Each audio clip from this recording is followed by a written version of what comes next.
नमस्कार दोस्तों, स्वागत है आपका हमारे चैनल कथा परदेश में। आज की कहानी है आहुति, जो कि सुभद्रा कुमारी चौहान जी के द्वारा लिखी गई है। तो चलिए शुरू करते हैं आज की कहानी। जनाने अस्पताल के पर्दा वार्ड में दो स्त्रियों को एक ही दिन बच्चे हुए। कमरा नंबर 5 में बाबू राधे श्याम जी की स्त्री मनोरमा को दूसरी बार पुत्र हुआ था। उन्हें प्रसूति ज्वर हो गया था। उनकी अवस्था चिंताजनक थी। वे मृत्यु की घड़ियां गिन रही थी। कमरा नंबर 6 में कुंतला की मां के 7वां बच्चा लड़की हुई थी। मां बेटी दोनों स्वस्थ और प्रसन्न थी। घर में कोई बड़ा आदमी न होने के कारण मां की देखभाल कुंतला ही करती थी। उसके पिता एक दफ्तर में नौकरी करते थे। उन्हें पत्नी की देखभाल करने की फुर्सत ही कहाँ थी। पंडित राधे श्याम जी एडवोकेट अपनी माँ और कई नौकरों के रहते हुए भी पत्नी को छोड़कर कहीं न जाते थे। 10 दिन के बाद कुंतला की माँ पूर्ण स्वस्थ होकर बच्ची समेत अपने घर चली गई और उसी दिन राधे श्याम जी की स्त्री का देहांत हो गया। अपने नवजात शिशु को लेकर वे भी घर आए, किंतु पत्नी विहीन घर उन्हें जंगल से भी अधिक सूना मालूम हो रहा था। पत्नी के देहांत के बाद राधे श्याम जी ने दृढ़ निश्चय कर लिया था कि वे दूसरा विवाह नहीं करेंगे। मनोरमा पर उनका अत्यंत प्रेम था। वे अपने चिन्ह स्वरूप एक छोटा सा बच्चा छोड़ गई थी। वही राधे श्याम जी का जीवन आधार था। वे कहते थे कि इसी को देखकर और मनोरमा की मूर्ति की पूजा करते हुए अपने जीवन के शेष दिन बिता देंगे। जिस हृदय मंदिर में वे एक बार मनोरमा की पवित्र मूर्ति की स्थापना कर चुके थे, वहां पर किसी दूसरी प्रतिमा को स्थापित नहीं कर सकते थे। घर से उन्हें विरक्ति सी हो गई थी। भीतर वे बहुत कम आते, अधिकतर बाहर बैठक में ही रहा करते। घर में आते ही वहां की एक एक वस्तु उन्हें मनोरमा की स्मृति दिलाती। उनका हृदय विचलित हो जाता। जिस कमरे में मनोरमा रहा करती थी, उसमें सदा ताला पड़ा रहता। उस कमरे में उस दिन से कभी न गए थे जिस दिन से मनोरमा वहां से निकली थी। जीवन से उन्हें वैराग्य सा हो गया था। आने जाने वालों को वे संसार की असारता और शरीर की नश्वरता पर लेक्चर दिया करते। कचहरी जाते, वहां भी जी न लगता। जिन लोगों से 50 रुपया फीस लेनी होती, उनका काम 25 में ही कर देते। गरीबों के मुकदमों में वह बिना फीस के ही खड़े हो जाते। सोचते, रुपए के पीछे हाय हाय करके करना ही क्या है। किसी तरह जीवन के ढकेल ले जाना है। तात्पर्य यही है कि जीवन में उन्हें कोई रुचि ही न रह गई थी। दूसरे विवाह की बात आते ही उनकी गंभीर मुद्रा को देखकर किसी को अधिक कहने सुनने का साहस ही न होता। अतएव सभी यह समझ चुके थे कि राधे श्याम जी अब दूसरा विवाह न करेंगे। उनकी माता ने भी उनसे अनेक बार दूसरे विवाह के लिए कहा, किंतु वे तस से मस न हुए। अंत में वे अपनी इस इच्छा को साथ ही लिए इस लोक से विदा हो गई। इससे कुछ ही दिन बाद राधे श्याम जी जब एक दिन अपनी बैठक में कुछ मित्रों के साथ बैठे थे और बाहर उनका लड़का हरिहर नौकर के साथ खेल रहा था, सामने से एक टांगा निकला। न जाने कैसे टांगे का एक पहिया निकल गया और टांगा कुछ दूर तक घिसटता हुआ चला गया। एक 7-8 साल का बालक टांगे पर से गिर पड़ा और एक बालिका, जो कदाचित उसकी बड़ी बहन थी, गिरते गिरते बचकर दूसरी तरफ खड़ी हो गई। चालक को अधिक चोट आई थी। बालिका ने मृग शावक की तरह घबराए हुए अपने 2 सुंदर नेत्र चंचल गति से सहायता के लिए चारों ओर फेरे और फिर अपने भाई को उठाने लगी। राधे श्याम जी ने देखा और दौड़ पड़े। बालक को उठाकर झाड़ने पोंछने लगे। राधे श्याम के एक मित्र जगमोहन, जो राधे श्याम के साथ ही दौड़कर बाहर आए थे, बालिका को संबोधन करके बोले, कहाँ जा रही थी कुंतला? मौसी के घर जनेऊ है, वही अम्मा के पास जा रही थी, कुंतला ने शर्माते हुए कहा। कुंतला को देखते ही राधे श्याम जी की एक सोई हुई स्मृति जाग सी उठी। दूसरा तांगा बुलवाकर कुंतला को इसमें बैठाकर उसे रवाना करके राधे श्याम जगमोहन के साथ अपनी बैठक में आ गए। एक दिन बात ही बात में राधे श्याम ने जगमोहन से पूछा, भाई वह किसकी लड़की थी जो उस दिन टांगे पर से गिर पड़ी थी? जगमोहन ने बतलाया कि वह पंडित नंद किशोर तिवारी की कन्या है। पढ़ी लिखी, गृह कार्य में कुशल और सुंदर होने पर भी धन अभाव के कारण वह अभी तक कुमारी है। बेचारे तिवारी जी 50 रुपए महावर पर एक ऑफिस में नौकर हैं। बड़ा परिवार है, 50 रुपए में तो खाने पहनने को भी मुश्किल में पूरा पड़ता होगा। फिर लड़की के विवाह के लिए 2-3 हजार रुपए कहाँ से लावे। कान्य कुब्जों में तो बिना बहरौनी से के कोई बात ही नहीं करता। कष्ट में है बेचारे। लड़की सियानी है, पढ़ा लिखा कर किसी मूर्ख के गले भी तो नहीं बांधते बनता। एक बार तिवारी जी पर उपकार करने की सद्भावना से राधे श्याम जी का हृदय आतुर हो उठा, किंतु तुरंत ही मनोरमा की स्मृति ने उन्हें सचेत कर दिया। तिवारी जी पर उपकार करना मनोरमा को हृदय से भुला देना था। राधे श्याम को जैसे कोई भूली बात याद आ गई हो। वे अपने आप ही सिर हिलाते हुए बोल उठे, नहीं, यह कभी नहीं हो सकता। राधे श्याम के हृदय की हलचल को जगमोहन ने ताड़ लिया। वार करने का उन्होंने यही उपयुक्त अवसर समझा। संभव है निशाना ठीक पड़े। जगमोहन, तुम क्या कहते हो राधे श्याम? है ना लड़की बड़ी सुंदर, पर बेचारे को कोई योग वर नहीं मिलता। अगर तुम इससे विवाह कर लो तो कैसा रहे? राधे श्याम उदासीनता से बोले, भाई, लड़की सुंदर तो जरूर है, पर मैंने तो विवाह न करने की प्रतिज्ञा कर ली है। जगमोहन उत्साह भरे शब्दों में बोले, अरे छोड़ो भी, ऐसी प्रतिज्ञा तो पत्नी के देहांत के बाद सभी कर लेते हैं। उसके माने यह थोड़ी है कि फिर कोई विवाह करता ही नहीं। अरे भाई, जन्म और मृत्यु जीवन में लगा ही रहता है। संसार में जो पैदा हुआ है वह मरेगा, जो मरा है फिर आएगा। रंज किसे नहीं होता, किंतु उस रंज के पीछे बैरागी थोड़ी बन जाना पड़ता है। और फिर अभी तुम्हारी उम्र ही क्या है, यही ना 35-36 साल की। बस जीवन भर तपस्या करने की बात है।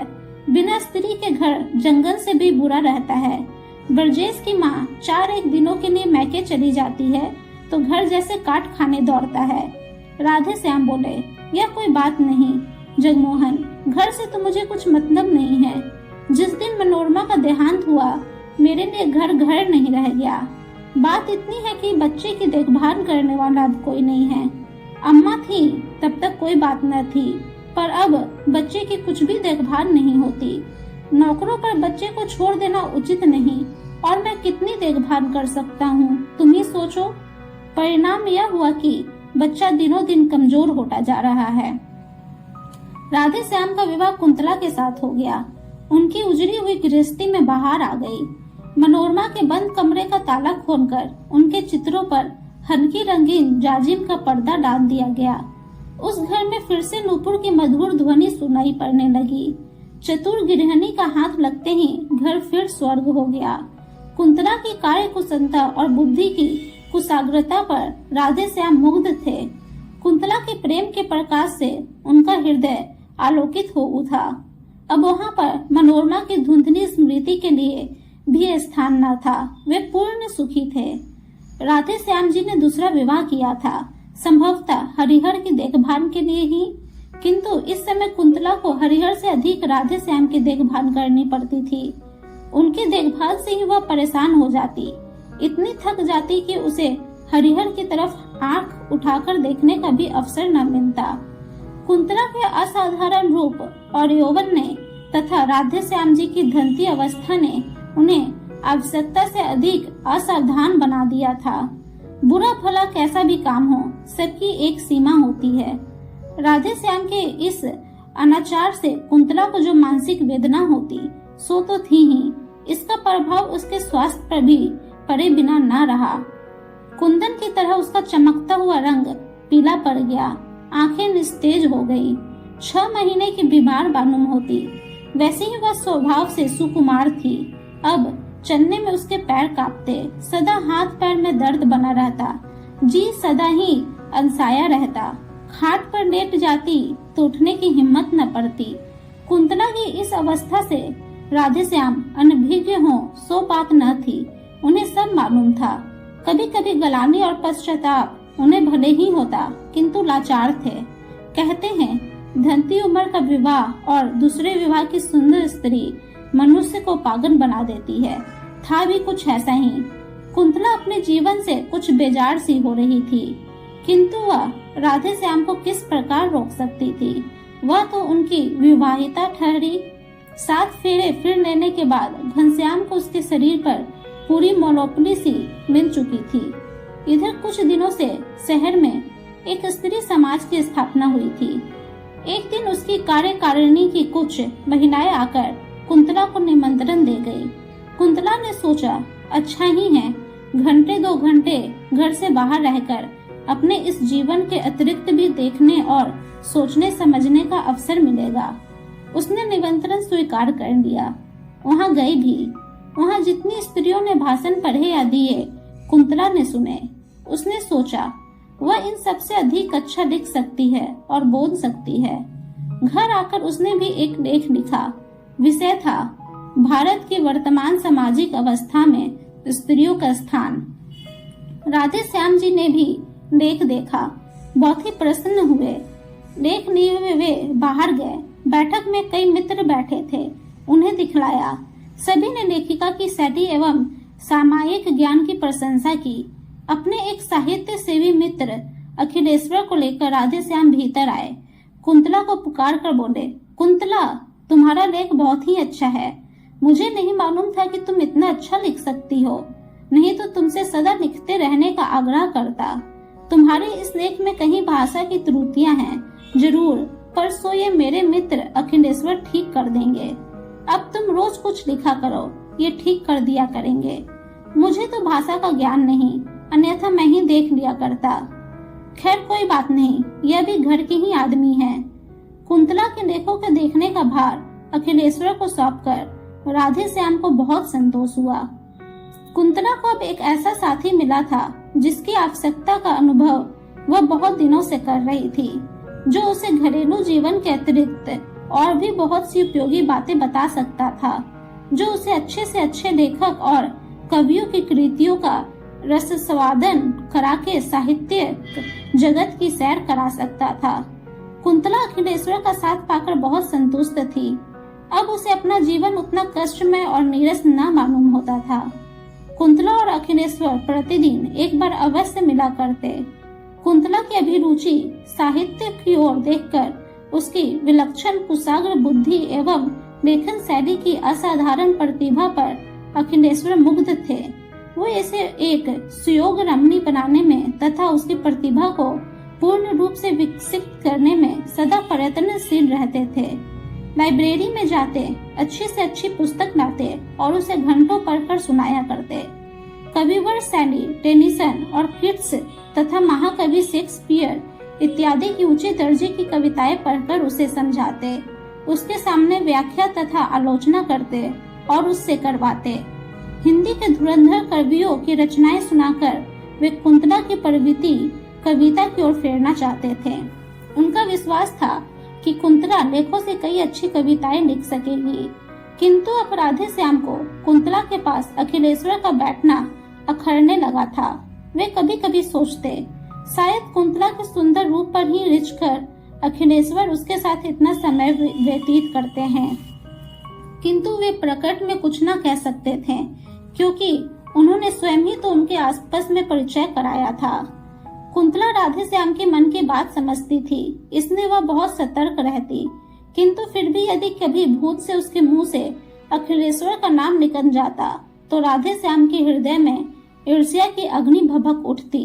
अब अखिलेश्वर के लिए राधे श्याम के हृदय में मित्र भाव की अपेक्षा ईर्ष्या का भाव ही अधिक था। इन्हीं दिनों कुंतला ने 2-4 तुकबंदियां भी की, जिनमें कल्पना की बहुत ऊंची उड़ान और भावों का बहुत सुंदर समावेश था, किंतु शब्दों का संगठन उतना अच्छा नहीं था। अपने हाथ के लगाए हुए पौधों में फूल आते देखकर जिस प्रकार किसी चतुर मानी को प्रसन्नता होती है, उसी प्रकार कुंतला की कविताएं देखकर अखिलेश्वर खुश हुए। उन्होंने कविताओं कई बार पढ़ी और राधे श्याम को भी पढ़कर सुनाई। कुंतला की बुद्धि की बड़ी प्रशंसा की, किंतु राधे श्याम खुश न हुए। उन्हें ऐसा मालूम हुआ कि जैसे कुंतला ने अखिलेश्वर के विरह में ही विकल होकर ये कविताएं लिखी हैं। अखिलेश्वर निष्कपट और निस्वार्थ भाव से कुंतला का शिक्षण कर रहे थे। उन्हें कुंतला से कोई विशेष प्रयोजन न था। कुंतला के इस शिक्षण से उन्हें इतना ही आत्मसंतोष था कि वे साहित्य की एक सेविका तैयार कर रहे हैं, जिसके द्वारा कभी न कभी साहित्य की कुछ सेवा अवश्य होगी। राधे श्याम के हृदय में इस प्रकार उनके प्रति श्रेय के भाव प्रज्वलित हो चुके हैं, इसका उन्हें ध्यान भी न था, क्योंकि उनका हृदय निर्मल और पवित्र था। अखिलेश्वर कई दिनों तक लगातार बीमार रहने के कारण घर के बाहर न निकल सके। खाट पर अकेले पड़े पड़े धनिया गिनते हुए उन्हें अनेक बार कुंतला की याद आई। कई बार उन्होंने सोचा कि उसे बुलवा भेजें, फिर जाने क्या आगा पीछा सोचकर वे कुंतला को ना बुला सके। इधर कई दिनों से अखिलेश्वर का कुछ भी समाचार ना पाकर कुंतला भी उनके लिए उत्सुक थी। वह बार बार सोचती, एकाएक इस प्रकार आना क्यों बंद कर दिया, क्या बात हो गई। किंतु वह अखिलेश्वर के विषय में राधे श्याम से कुछ पूछते हुए डरती थी। इसी बीच एक दिन कुंतला की माँ ने कुंतला को बुलवा भेजा। राधे श्याम कुंतला से यह कहकर कि जब तांगा आवे तुम चली जाना, कचहरी चले गए। कुंतला माँ के घर जाकर जब वहाँ से 3 बजे लौट रही थी तो रास्ते में हाथ में दवा की शीशी लिए हुए अखिलेश्वर का नौकर मिला। नौकर से मालूम करके कि अखिलेश्वर बीमार है, कई दिनों तक तेज बुखार रहा है, अब भी कई दिन घर से बाहर ना निकल सकेंगे, कुंतला अपने को रोक न सकी। क्षण भर के लिए अखिलेश्वर से मिलने के लिए उसका हृदय व्याकुल हो उठा। अखिलेश्वर के मकान के सामने पहुंचते ही टांगा रुकवाकर वह अंदर चली गई। साथ में उसकी छोटी बहन भी थी। अचानक कुंतला को अपने कमरे में देखकर अखिलेश्वर को विस्मय और आनंद दोनों ही हुए। अपनी खाट के पास ही कुंतला को बैठने के लिए कुर्सी देकर वे स्वयं उठकर खाट पर बैठ गए। बोले, कुंतला तुम कैसे आ गई? इस बीमारी में तो मैंने तुम्हारी बहुत याद की। इसी समय राधे श्याम जी ने कमरे में प्रवेश किया। कुंतला कुछ भी न बोल पाई। राधे श्याम को देखते ही अखिलेश्वर ने कहा, आओ भाई राधे श्याम, आज कुंतला आई तो तुम भी आए, वरना आज 8 दिन से बीमार पड़ा हूँ। रोज ही तुम्हारी याद करता हूँ, पर तुम लोग कभी न आए। फिर घड़ी की ओर देखकर बोले, आज 3 ही बजे, कचहरी से कैसे लौट आए? राधे श्याम ने रुखाई से उत्तर दिया, कोई काम नहीं था इसलिए चला आया। फिर पत्नी की ओर मुड़कर बोले, चलो चलते हो, मैं तो जाता हूँ। अखिलेश्वर ने बहुत रोकना चाहा, पर वे न रुके, चले ही गए। उनके पीछे पीछे कुंतला भी चली। जाते जाते उसने अखिलेश्वर पर एक ऐसी मार्मिक दृष्टि डाली जिसमें न जाने कितनी करुणा, कितनी व्यवस्था, कितनी कातरता और कितनी दीनता थी। कुंतला चली गई, किंतु उसकी इस करुण दृष्टि से अखिलेश्वर की आंखें खुल गई। राधे श्याम के आंतरिक भावों को वे अब समझ सके। घर पहुंचकर कुंतला कुछ न बोली, वह चौके में चली गई। कुछ ही क्षण बाद उसने लौटकर देखा कि उसके लेख, कविताएं, कॉपियां, पेंसिलें और अखिलेश्वर द्वारा उपहार में दी हुई फाउंटेन पेन सब समेटकर किसी ने आग लगा दी है। उसी अग्नि में अखिलेश्वर का वह प्यारा चित्र, जो कुछ ही क्षण पहले ड्राइंग रूम की शोभा बढ़ा रहा था, धू धू कर जल रहा है और ऊपर उठती हुई लपटें मानो यह कह रही हैं, कुंतला, यह तुम्हारे साहित्यिक जीवन की चिता है। उम्मीद है दोस्तों आप सबको यह कहानी पसंद आई होगी। अगर आप सबको यह कहानी पसंद आई है तो प्लीज हमारे चैनल को सब्सक्राइब और हमारे वीडियो को लाइक और शेयर जरूर करें और कमेंट करके हमें जरूर बताएं कि आपको यह कहानी कैसे लगी।